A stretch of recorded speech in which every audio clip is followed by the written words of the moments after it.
solusi. Solusi untuk berdiskusi. Di sini kami dari kelompok 13 yang beranggotakan saya sendiri, Windy Melisa, Saya Fitri Khairosaida Harahap. Saya Novia Ramadhani Harahap. Di sini kami akan berdiskusi mengenai donor darah. Kepada Fitri tahu nggak sih apa itu donor darah? Nah, menurut aku donor darah merupakan kegiatan penyumbangan darah yang bertujuan untuk transfusi darah. Novia tahu nggak sih apa itu transfusi darah? Nah, menurut saya, transfusi darah adalah proses pemindahan darah dari seseorang yang sehat dan memenuhi persyaratan ke orang yang membutuhkan. Nah, menurut Windy, apa aja jenis golongan darah itu? Setahu aku jenis golongan darah itu ada 4. Yang pertama A, AB, B, dan golongan darah O.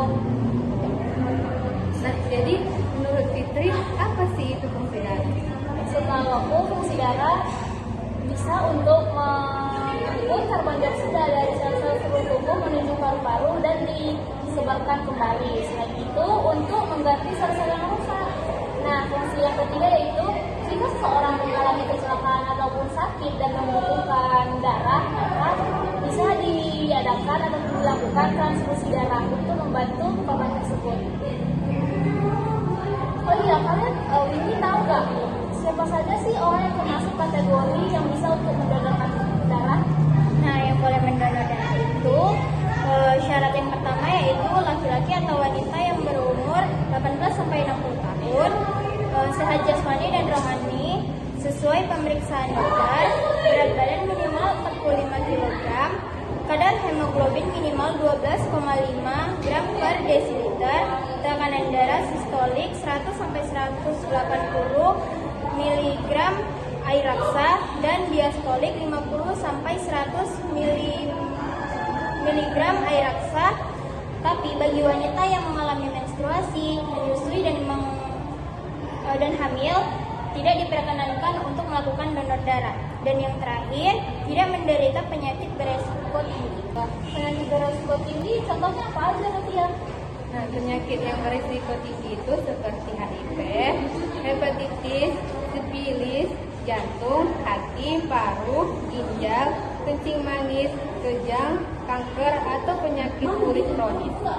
Nah, tapi perlu diingat, darah yang telah diambil harus mengalami pengujian untuk memastikan bebas dari penyakit seperti tadi HIV, sifilis, dan hepatitis. Nah, setelah itu darah baru bisa disimpan dan dipergunakan di waktu tertentu.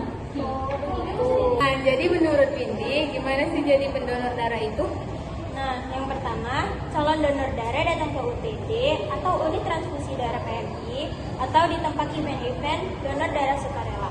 Yang kedua, calon donor mengisi formulir donor darah yang berisi identitas dan riwayat kesehatan. Yang ketiga, petugas memeriksa kesehatan calon donor sesuai syarat yang telah ditentukan. Yang keempat, asisten transfusi darah atau ATD yang terampil dan berpengalaman akan mengambil darah calon donor sehingga pengambilan darah dapat berlangsung dengan cepat, kurang lebih 10 menit dan aman. Yang terakhir, calon donor mendapatkan kartu tanda anggota donor darah. Kartu ini sebagai bukti bahwa pemilik telah mendonorkan darahnya. Dan perlu diingat, setelah 2-3 bulan, pendonor harus datang kembali ke UTD untuk melakukan donor darah. Nah, jadi menurut Fitri, setelah jadi pendonor, apa sih yang kita dapatkan setelah itu? Menurut saya, setelah kita mendonor darah, kita bisa mendapatkan kepuasan batin karena darah yang kita sumbangkan dapat menyelamatkan jiwa seorang yang membutuhkan. Selain itu, kita juga bisa mengetahui kesehatan kita terkontrol karena akan diperiksa secara teratur.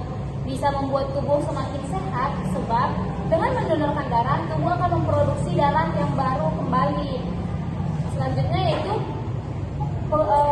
donor darah bisa dilakukan melalui organisasi PMI. Nah, jika kita bergabung ke organisasi PMI, bisa menambah relasi ataupun teman dan berperan di dalam kegiatan kemanusiaan lainnya. Dan yang terakhir, bisa meningkatkan jumlah ataupun nilai-nilai kesetiakawanan dan kepedulian yang terhadap dalam diri kita. Wah, ternyata donor darah banyak manfaatnya ya. Iya. Ternyata selain darah kita bisa digunakan untuk orang lain, donor darah juga dapat meningkatkan kesehatan untuk diri kita sendiri.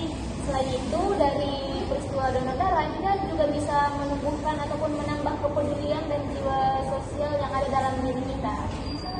Baiklah, sekian diskusi dari kami mengenai donor darah. Lebih dan kurang kami mohon maaf. Billahi taufiq wal hidayah. Wassalamualaikum warahmatullahi wabarakatuh. Salam solusi. Sampai ketemu kembali.